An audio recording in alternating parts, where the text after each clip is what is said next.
Sagu Balenggah ingkang tinumuratan Purwa Madya Wusana adicara wonten ing wekdal menika sampun meh paripurna ingkang ateges nglebeti adicara ingkang angka kaping gangsal nuninjih panutup. Namung sementara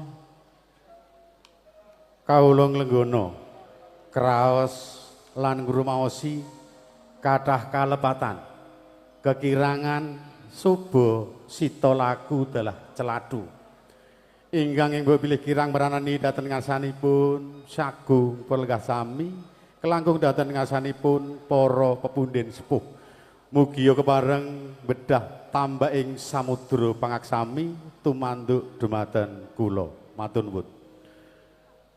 Pinangka panutupe ngatur billahi taufik wal hidayah. Wassalamualaikum warahmatullahi wabarakatuh. Sumangga kita tutup kanthi wasan hamdalah sesarengan. Alhamdulillahirabbil alamin. Wedal salajengipun kasebakaken dhateng kru Dalangki Gading Paukir.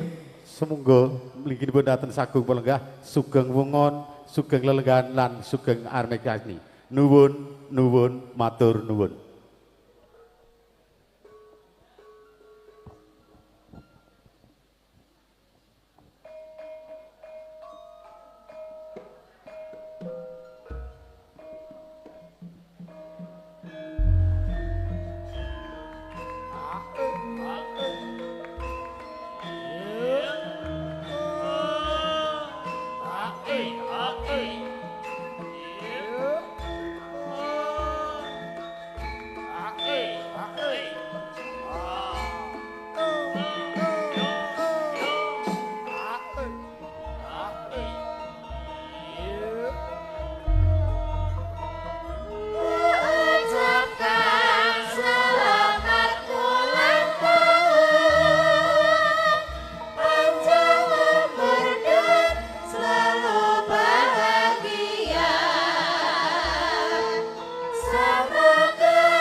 Gawe kena masuk silat ninggalan jagat karana sirang tondo gawe sisaning bisono.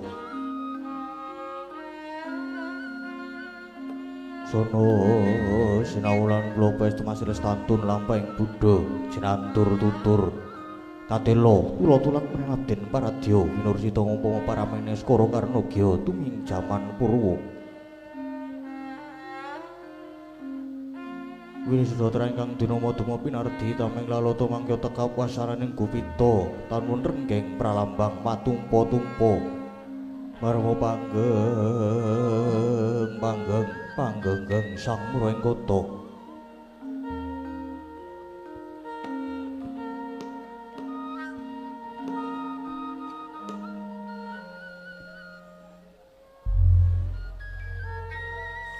Kebuka Purwaka carita caritane kang ringgit purwa purwaning cerma tegese walulang jenorek tinatah sinungging girapit sinolahake rineka janma jamanira para wali duk mangolah ring agama agmaning budi luhur kelir ginelar pindhane jagat gumelar gelare awarna putih-putih mengku surasa suci tegese jagat iku suci. Datan kalepetaning tetusan anane dosa marga saka pokal gawene manungsa. Blencong pinangka pepadang pindhane obaring jagat Surya Candra Darum Yang Kartika. Kedhok keprak ibarate keteking jantung. Pradangga sinden gending tembang dadya gegambaraning urip bungah lan susah. Pada tetiga 6 lan manyura kinarya laksitaning yana purwa madya lan wasana dene dalang minangka duta anyolahake wayang-wayang werdine wewayangan gegambaraning urip lahir batin ala becik bener luput sing becik tinulata sing ala sing kirana sapa kang dhisiki ala mangkono wayune bakal sirna.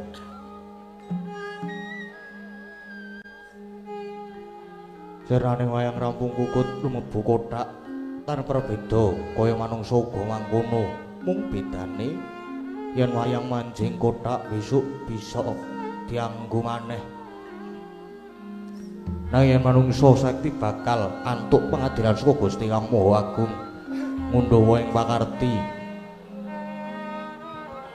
wa sing dongeng ya ing kono manungsa bakal weruh kalamun derajat pangkat bondo donya iku ora ana ajine.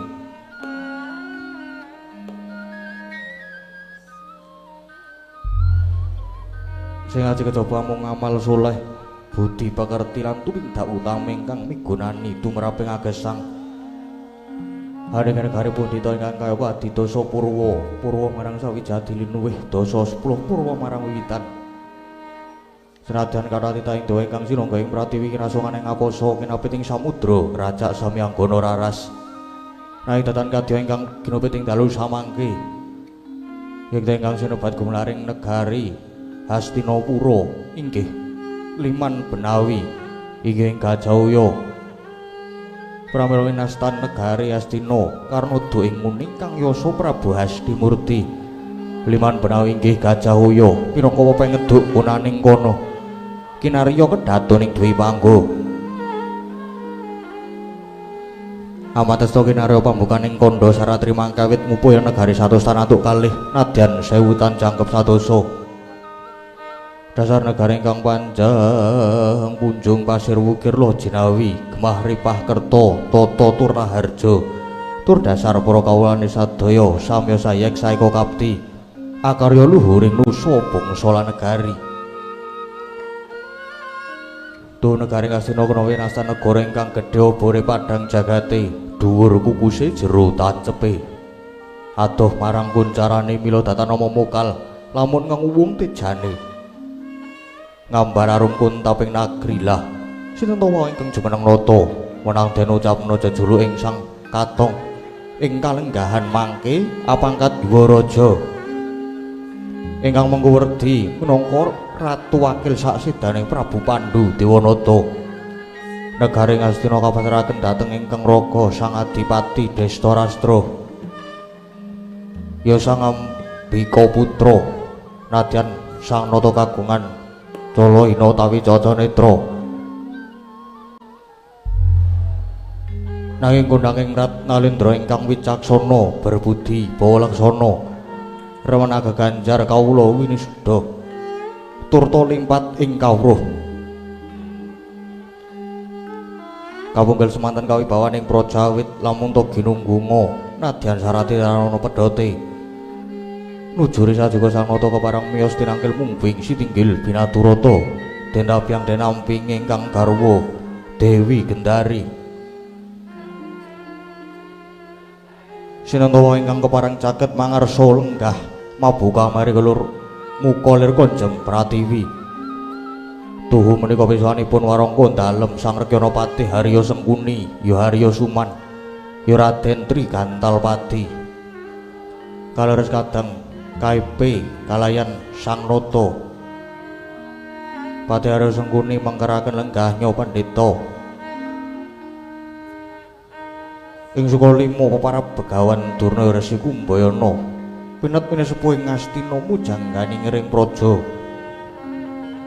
madanani sanggunging janggan wawasi tlatah sukalima dening para wadya pisanipun pambayun kula Raden Kurupati ingkang samangke sampun katetepaken kawisuda dados Pangeran Adipati Anom. Suwanipun Sang Pangeran Pati sambet para kadang Kurawa Wasentana mantri bupati nayakaning praja hampir mlabar dumugi ing pangurahan Panyaya Samudra dataran Potepi. Maneka warna busanane wadya tinun kadi panjraing puspita.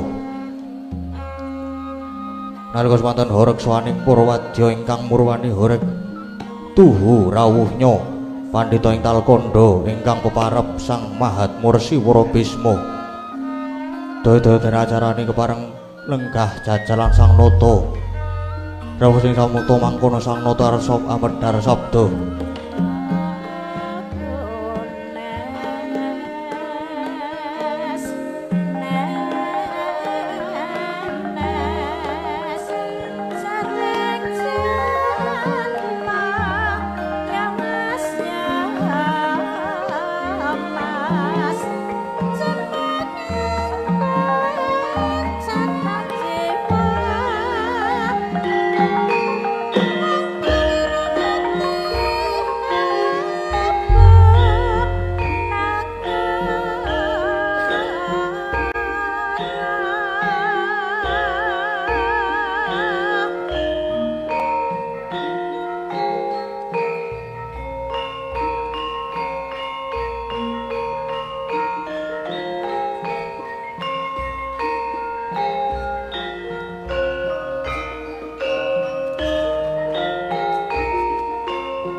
Sri Tinon ing pasewakan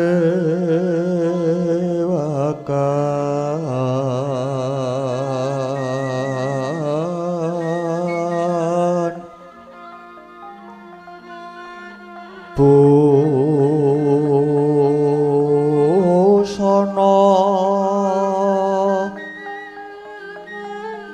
maneka arna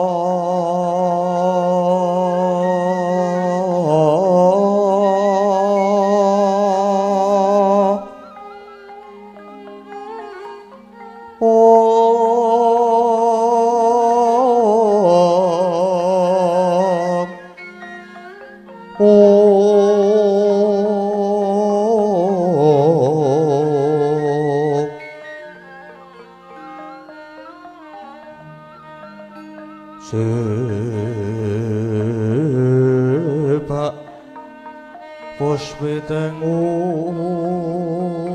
udyana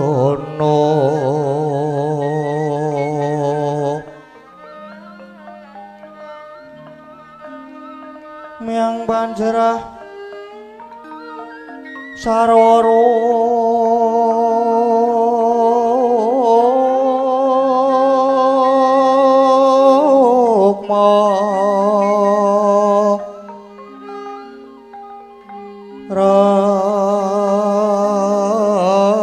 ranggeng manenara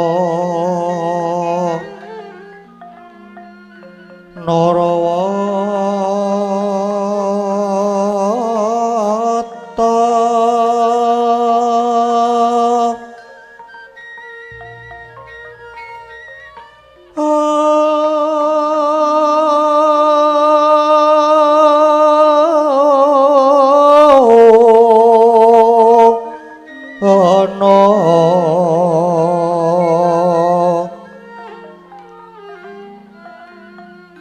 Oprah-oprah kang mirat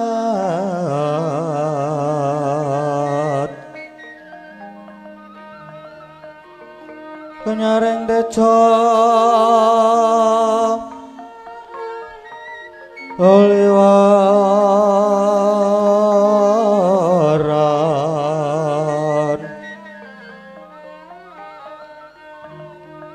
leraki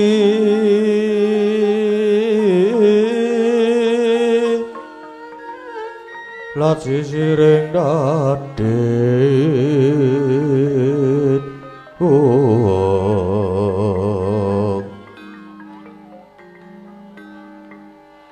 wimpo kakanda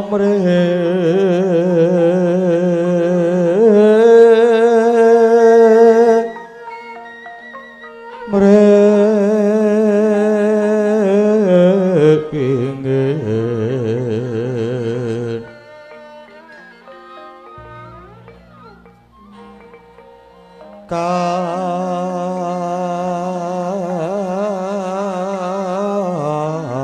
katiuping samirana mandra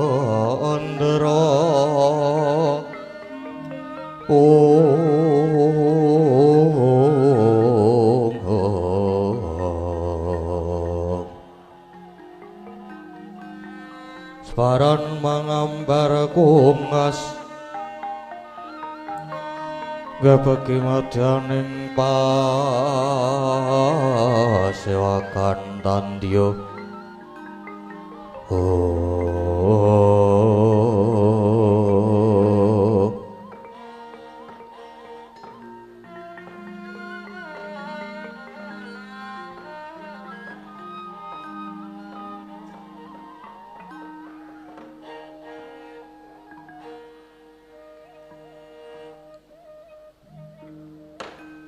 Rama Penemban saestu ngaturaken gunging panuwun kang tanpa upami dene Rama Penemban sampun kepareng minangkani menapa ingkang dados panyuwunipun ingkang putra pun Destarastra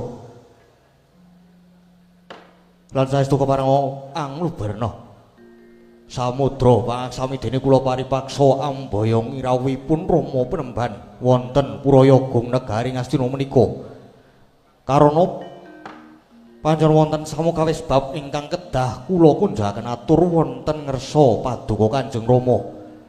Lan kula pitados inggih namung paduka penemban ing Talkanda ingkang saged pinangka dados sarana pajaring manah kula penemban. Rama penemban. Wong ilahing astuna Masidam ya anak Prabu ya. Semono uga sing gedhe pamengkun anak Prabu dene Smurandat. Nggone pun bapa minangkane keparengi anak Prabu. Persasat kaya sedya tak jangkau praptanipun bapa ing Talkanda. Enggal tumekeng negara Ngastina daya-daya. Nguningane mungguh apa to darunane anak Prabu. Mongko ingkang wis-wis sabar anak Prabu wanter ngrawuhipun bapa ing Talkanda negara Ngastina adaan negara samadyaning swasana ribet gedene linuruk ladu batang pinurih dadining rerempon. Mula mbok menawa wis bisa kawedhar ing kathah tumuli babarna. Nanging yen iki mbok anggap wadi ayo to tak derekke manjing ing Datulaya rembugan catur netra kelawan pun bapa ing Talkanda anak Prabu Desa Rastra. Iki Kanjeng Penemban ing mangke kula badhe matur nanging kepareng cadung deduka lan nyuwun sih lumunturing samudra pangaksami mbok bilih wonten lepat atur kula mangke Rama Penemban. Yo ora dadi ngopo sirnakna rasa wigih ringa-ringa anak Prabu Desa Rastra. Wo Penemban mesinipun paduka Rama Penemban sampun mireng pawartos bilih kalenggahan menika ingkang wayah pun Kuropati sampun kelampahan kula sengkaken ngaluhur pinangka dados Pangeran Adipati Anom. Ing mangke gumantos nglintir keprabon jumeneng nata wonten negaring Astina menika. Ingkang menika dawa Penemban saestu nyadung deduka saha sewu-sewu kalepatanipun ingkang putra Desa Rastra nyuwun sih lumunturing samudra pangaksami. Dene kula ngantos nilar suba sita mboten ngaturi wa Penemban ing Talkanda bab anggen kula sampun wisuda ingkang wayah inggih yoga kula pun Duryudana dados Pangeran Adipati Anom menika Rama Penemban. Hajra ingkang puspita rum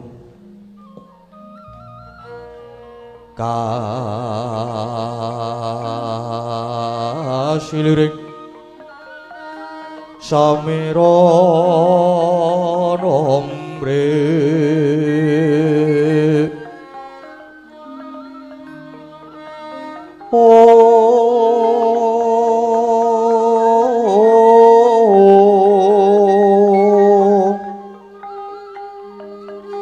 sekar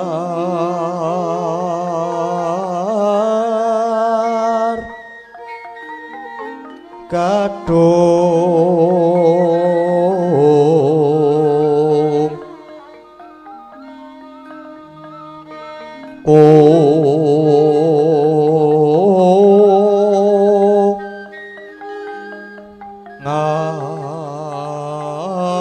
ngas kandhane yo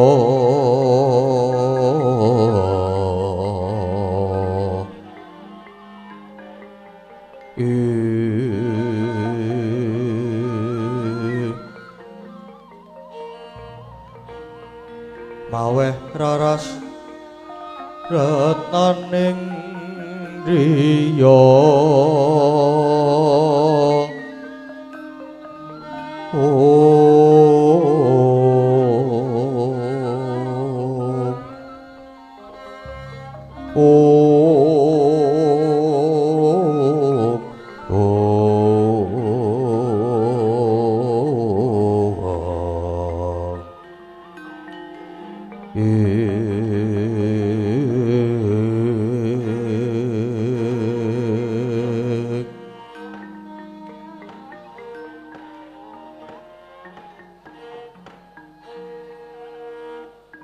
Wong ilahing. Wong ilang astu nama Sidam nger anak Prabu. Sawendang wae ora ana ingkang karempit apa ingkang dadi pangandikan anak Prabu wis tak tampa kanthi wijang satolo-tolo. Lan yektinipun Bapa Suninga lamun putuku Duryudana kalenggan iki wis mbok wisuda dadi pangeran Adipati Anom kang mestine ora suwe maneh tumuli kawisuda dadi jumeneng Nalendra ing dadi makuthaning praja menggoni panguwasa tunggal ana negara Ngastina kene. Lan bab nggone anak Prabu misuda Kurupati kuwi tanpa ngaturipun Bapa ing Talkanda supaya melu nekseni ora dadi ngopo. Lan aku bisa nglenggana mbok menawa krana pun Bapa iki wis lalu yuswa nanging mengko dhisik Iki kados pundi Rama? Kados pundi Rama Peremban? Nganggo dasar apa dene anak Prabu daya-daya misuda Kurupati dadi pangeran pati. Kang mestine kuwi ora trep lan ora jumbuh. Apa pancen anak Prabu kuwi lali? Lamun nggonmu ngasta bawat peperintahan negara Ngastina iki sejatine mung sawetara wektu. Sasurita anak Prabu Pandhu reh ning putu-putuku Pendha nalika semana kuwi maksih timur negara banjur dititipake marang jeneng sira Desarastra. Nanging kanthi perjanjian lamun para Pandhawa wis padha dewasa, negara tumuli kapasrahna marang para Pandhawa. Jar mestine ya para Pandhawa ingkang menang darbene negara Ngastina iki. Nanging kena apa anak Prabu kalenggan iki malah wis misuda pambayunmu ya Kurupati dadi pangeran Adipati Anom. Banjur nganggo dasar apa? Iki. Sewu-sewu kalepatan cadung duduka, kula inggih nglenggana bilih negari Ngastina menika namung titipanipun ingkang sampun urut kasedan jati. Inggih Hyai Prabu Pandhu Dewanata. Pramila kula lajeng agan nyengkaken pun Kurupati dados pangeran Adipati Anom menika inggih karana angengeti bilih para purunan kula Pandhawa sampun sami dumugi ning sirna. Menawa malih kula menika nglenggana yen to kula menika nandhang Caca Netra ingkang kados ngaten menika kaselak mesaken dhateng para kawula sak negari Ngastina yen to negari boten tumuli dipun suwi dening Narendra ingkang boten gadhahi cacat utawi cuwa kados ingkang putra menika Rama. Lho kosik sira matur yen to kesusu misuda Kurupati amarga para Pandhawa wis padha sirna. Ya ngono apa piye, anak Prabu? Iki kasinggihan mekaten Rama Prabu. Jagat mangestu ngora wayah Bathara Jagat. Sira bisa mesthèkke yen to para Pandhawa wis padha sirna iku banjur manut saka atur utawa saka pelaporane sapa? Iki saking aturipun Adipati Haryasuman. Saka Pati Sangkuni. Inggih, larak tenan to. Ora lida ujare wong adapluk mesti saka Sangkuni. Nger. Nadyan negara Ngastina iki mung titipan, nadyan mung sawetara nggonmu dadi ratu nanging kepiye wae kalenggan iki Desarastra iku jejering ratu kang kudune nglakoni apa wae kuwi aja mung ditampa-tampa nanging kudu ditalusur diglejah mungguh bener lan lupute kepiye. Sangkuni kok ya tok percaya iki lho. Wis apa aku tak rembugan karo Suman. Nggih.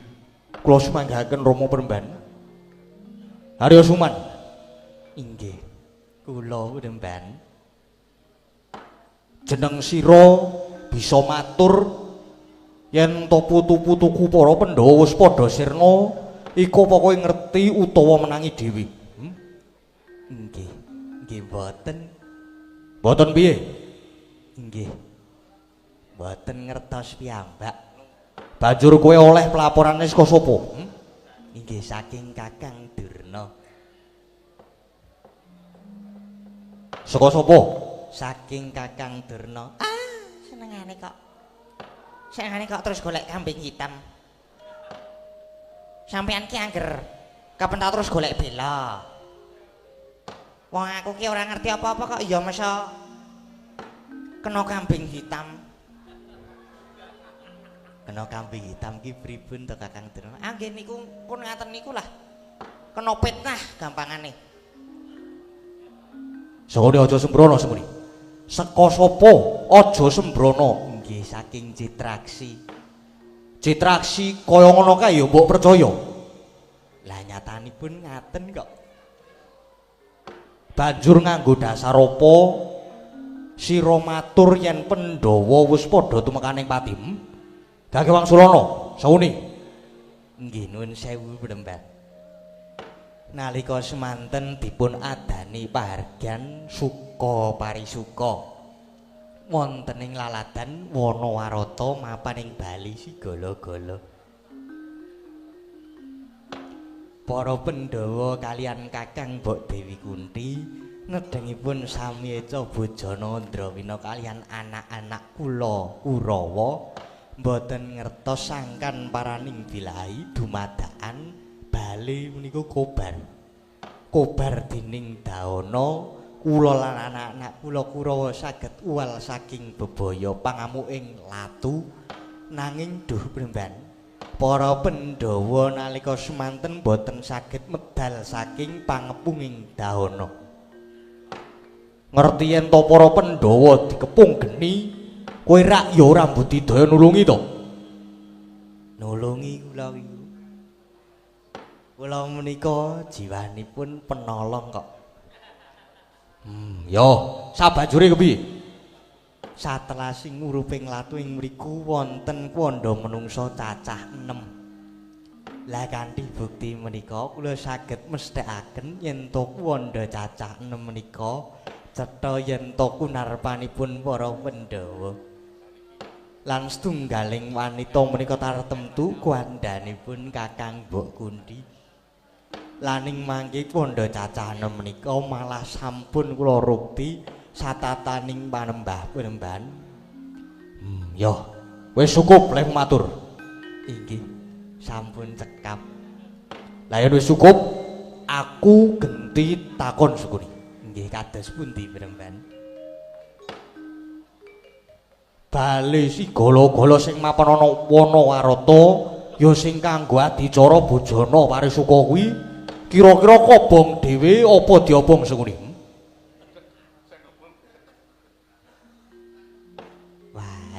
Nyemanggaken yen menika. Terus bali gala-gala wangunane ginawis eden-eden kang gampang kobong kuwi sing dawuh sapa? Sing dawuh sapa? Sapa ya Kakang Durna? Ya, sing ditakon iki jenengan kok malah takon genti kalih kula. Napa Parjo nggih? Senengane kok senengane sembrono kok Dik Patih. Senengane kok mengalihkan pembicaraan. Jawab sing tegas Dik Patih, jawab sing tegas. Piye sekuni?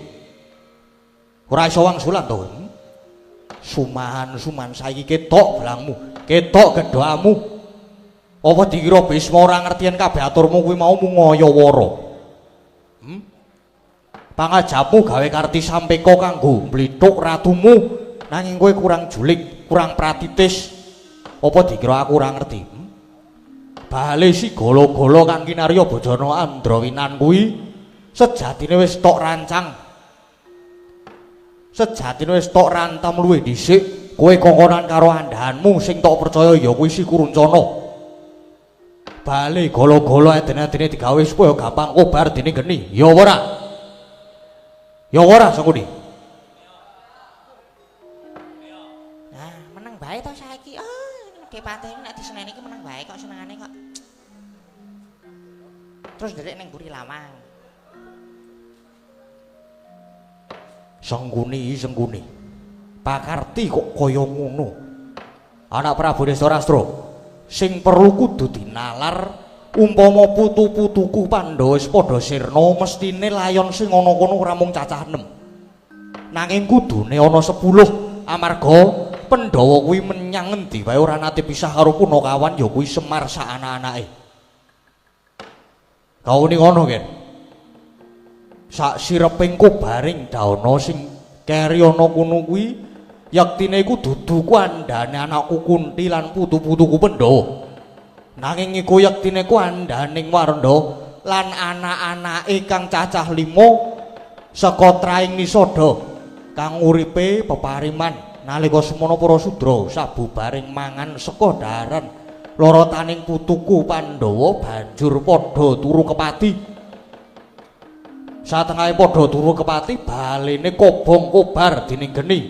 Kobonging bale praetna putu-putuku Pandhawa bisa wal saka pengamuking geni. Dadi pesthekno wae yen to putuku para Pandhawa klebu anakku Kunti kalenggahan iki sesugeng apalipurna Pandhawa tansah ana pengayomaning Gusti.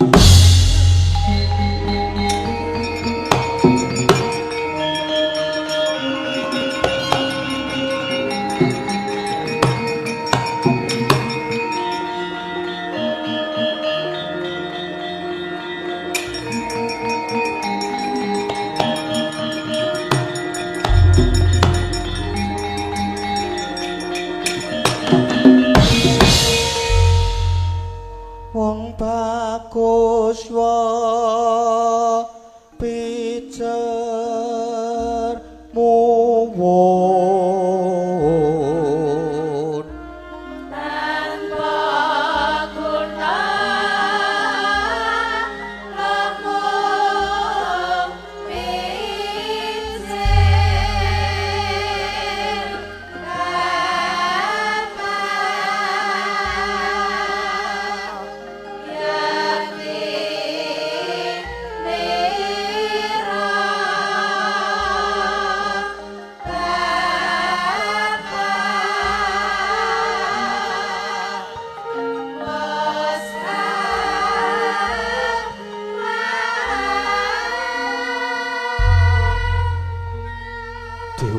Dewa, dosa apa ingkang dak sandang dene anak-anakku Pandhawa sing banget tak tresnani teka semono lelakone sengguni dus ngalaning rat panukspaning jajalanat setan mimba menungsa wis sengguni banget lehmu ngorek-orek karo Destarastra wis sumat lerah letuhmu gedhoamu persasat raiku tok ciprati banyu pecren duh iwang aku Yai paduh apuranen Bung Kakang Yai pepetenging praja saya wimbuh jangkungan anak-anakmu saka ing alam langgeng Yai. Oh dewa jebul nggonku wuta mripat iki jebul tekan batinku aku ora permono nganti denggokke ngalor ngidul dene menungsa juling panjalmaning iblis gedari mati aku gedari mendah kaya ngapa surah ingkang padha ora seneng ngertian para Pandhawa dipaeka karo anak-anakmu kang dipandegani dening sedulurmu lanang. Oh dewa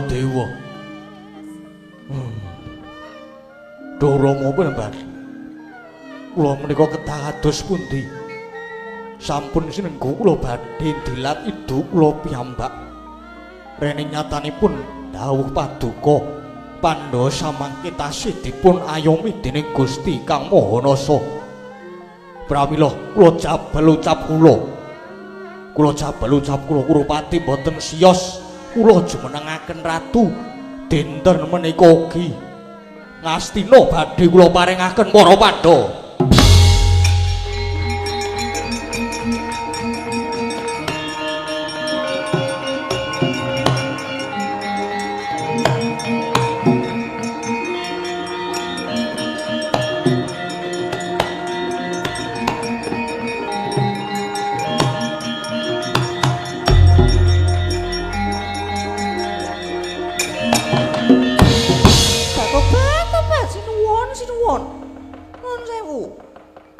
Paduka lajeng dawuh pangandika ingkang kados mekaten sinuwun. Ben. Wis ben. Aja nganti ana wong kang ngloroi rembug marang aku ingkang kepareng ngendika kejaba mungwa penembaning Talkondo. Batu-batu sinuwun. Paduka menika ngasta panguwasa tunggaling negari Ngastina. Sampun trep samestinipun menawi paduka sinuwun menika ngupaya dhateng kamulyaning Kang Putra. Gendari.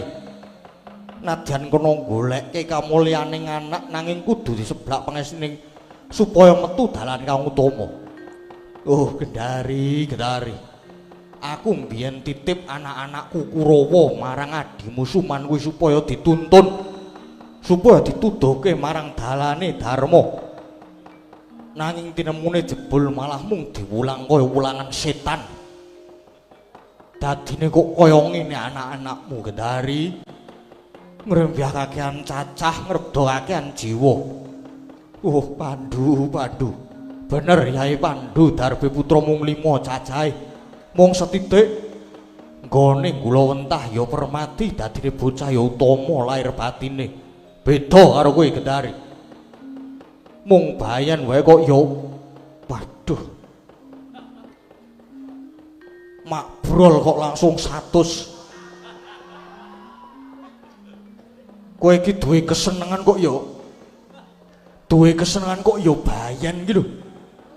Anak 100 nanging siji wae ora ana sing bisa disawang. Gendari.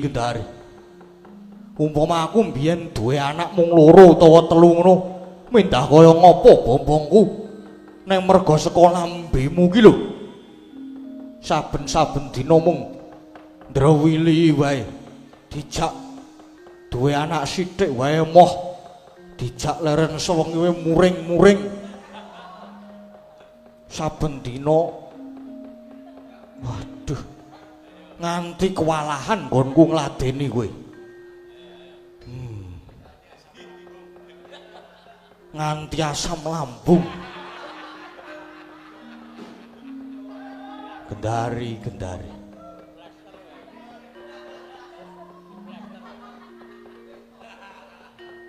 Mbok menawa udadanane wong wedok saka ploso jenar ki ya kaya ngono kuwi. Kliwat karo katurangane menungsa. Walah. Geger wong wedok ki sauger mlengkung kaya ngene iki genah yen karem kowe iki. Nganti saben dina aku kudu jejamu. Anake wis 100 wae nggon dodo diunjuk-unjukke. Kaya wangun-wanguna kae sajake. Apa tumon wong wedok kok yen mlaku nganti kabotan dhuwur? Gendari. Tak kandhani yo Gendari.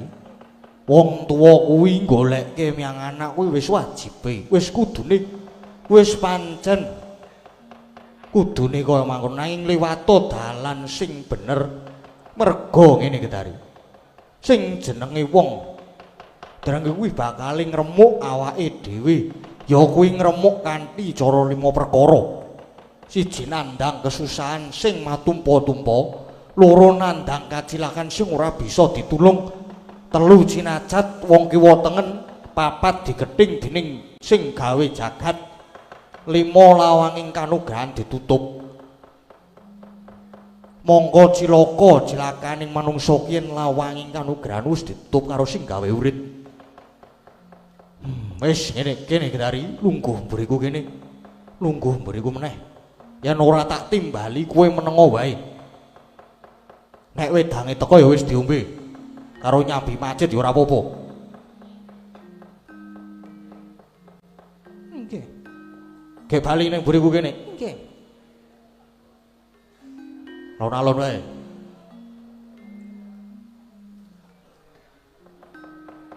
Duh, wa penemban. Kula nyuwun ngapunten. Atur kula ingkang ngaya wara kala wau inggih labet saking seseking dada kula wa penemban. Yo. Pun bapa bisa ngerti nanging kuwi kaya dudu dalan kang utama anak Prabu. Nggih. Lajeng kula kedados pundi Rama penemban? Nyatane pawarta sumebar nger nesta-nestane ratuku yen to nganti lincat ing janji mongko dina kepiyaning Narendra kaya wis bakal tumeka nanging kok malah banjur tok jabel iku ora prayoga. Merga nadyan kepiye wae ratu mono kudu nglenggahi sabda Pandhita Ratu Ger. Mula mbok menawa isih ana dalan kang prayoga coba dipangalih dhisik. Iki wo penemban. Yai Durna kepiye? Inggih kepareng matur. Menawi saking pamanggih kula supados adil ing antawisipun turasing Sunan Prabu Pandhu lan Tedhak Paduka menika sami-sami nggadahi kamukten prayogi negari Ngastina menika dipun sigar semangka ingkang sepalih kangge Sata Kurawa dene ingkang sepalih malih kangge para Pandhawa. Menika kinten kula sanget saged kangge nyapih hawa. Mangkono, Adi Pendhita Durna, yen suman kepiye? Menawi kula lho. Pandhawa menawi nyata tasih gesang saestu dipun paringi bumi. Nanging sampun ngantos ingkang sampun wujud kita. Nanging tasih wujud bumi wana alasgung wana bebondotan. Menawi saking pawawas kula Pandhawa kinen babat wana kinen yasa kita inggal sak praboting negari. Menawi sampun dados ing mangke salah setunggiling Pandhawa kinen matek dados ratu. Menika kinten kula malah badhe dados Surya Kembar. Mboten wonten bentenipun ing antawisipun kamulyanipun para Kurawa lan Pandhawa. Menika yen saking pemanggih kula. Yen saka penemumu banjur bumi ngendi sengkono? Sengkuni. Inggih, tasih wonten wana inggih menika bumi mertani utawi wana marta. Menika alas mertani. Ingkang yektosipun tasih mlebet tlatah negari Ngastina. Lho, kok sik Dik Patih. Sang ngertos kula wana marta niku rumiyin mlebet tlatah negari Wirata. Kok saniki saged dados laladan mlebet tlatah Ngastina niku pripun? Lah pancen kula jembarke pathoke kok. Kula geser pathoke. Pamriye ben iso mlebu tlatah Ngastina. Oh, sampean saniki nyambi dadi pegawai agraria. Wah, jan julik tenan sampean niku, Bun. Mang mendel riyen Kakang Durna. Koko Prabu. Kinten kula para Pandhawa mboten badhe suwala menawi paduka paring kamukten menika, Koko Prabu. Sigra-sigra yen pramana ganca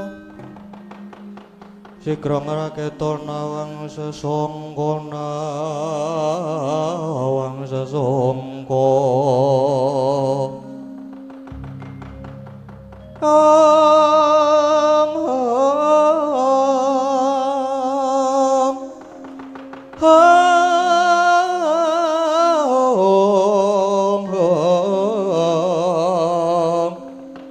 Nalendra mbek maro sing sangka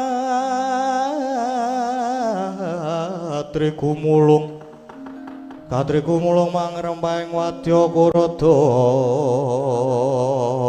kura giri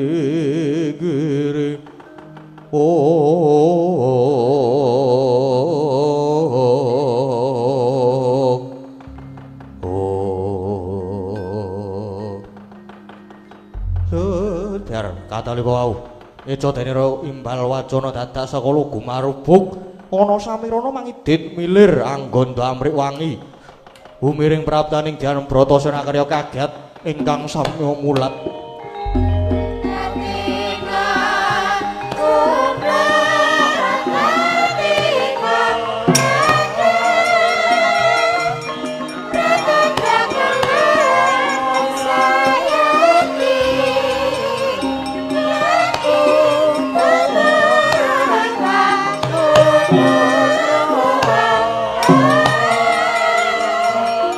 Sampai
Oh